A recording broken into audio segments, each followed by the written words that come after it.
Cold as আইস মানে হলো যে বরফের মতো ঠান্ডা। অ্যাজ দিয়ে আমরা কি করি, তুলনা করি। অ্যাজ দিয়ে কি করি আমরা, তুলনা।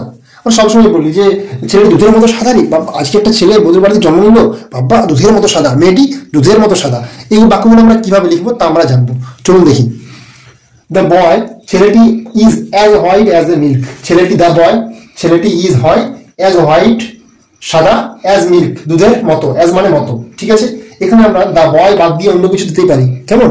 যেমন দ্য ব্ল্যাকবোর্ড, ব্ল্যাকবোর্ডটি ইজ হয়, ব্ল্যাকবোর্ডটি হয় অ্যাজ হোয়াইট অ্যাজ মিল্ক মানে দুধের মতো সাদা। বা বলতে পারি যে খাতার পাতাগুলো দুধের মতো সাদা, বলতে পারি আমরা। আমাদের যে কোনো আমরা সাদা জিনিসকে, মার্বেল, মার্বেল পাথরটা কিসের মতো না, দ্য রক পাথরটা is as white as milk, মার্বেলটা বা পাথরটা দুধের মতো সাদা। আমরা এখানে শুধুমাত্র দ্য বয়ের জায়গায় যেটাকে তুলনা করবো সেটা লিখে ফেললে কিন্তু আমাদের বাক্য একটা থেকে অনেকগুলো বাক্য হয়ে যাবে।